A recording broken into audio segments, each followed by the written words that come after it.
My parents' love story started with the love of durians, the king of fruit.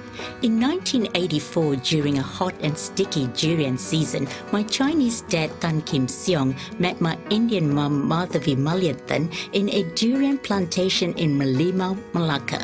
What was originally a durian plantation visit and feast among friends turned out to be the day my parents first met and fell in love with each other. In the midst of all the durians, Dad took up the courage to ask Mom for a date. At home, when my maternal grandfather Malyathan found out about their date, he forbade my mom from ever seeing him. He said to her, "He is a Chinese man. You have to marry an Indian Hindu man. He doesn't even have a government job. Only a technician in a factory. No, I don't agree for you to see him."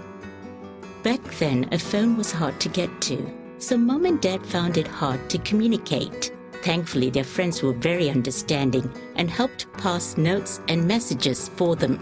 Mom and Dad had a difficult time convincing both their parents about their relationship. Dad's side of the family finally relented after hours of talk.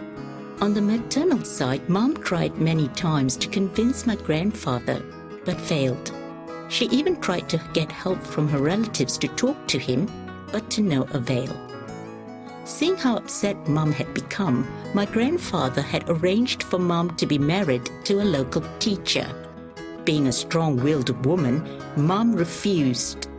It was only after my maternal great-grandfather Nambiar had intervened and advised my grandfather to accept my dad that he began to soften his stance.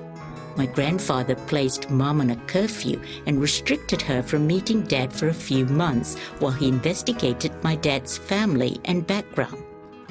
In the next few months, Dad was totally heartbroken and decided to migrate to Canada to complete his higher education. His plans were diverted when my grandfather eventually accepted my dad's proposal and took steps to ensure that he would provide enough for my mom's future. Dad used to say that his journey to marriage was a difficult one, financially and emotionally. He had come from a very poor family, and to meet the cost of the wedding, he had to work day and night to save up for it. He worked in an electronic factory during the day and would sort vegetables at night. Culturally, Dad had never been exposed to the Indian culture and Hindu customs, so he had to patiently follow orders from my grandfather and Mom. Likewise with Mom, she had to adapt to the Chinese side, but she found it easier than my dad. 2 years on, they finally married with the blessing from both sides of the family. Dad said to me, "If it wasn't for your great-grandfather Nambiar for convincing your mom's father, there wouldn't be a wedding.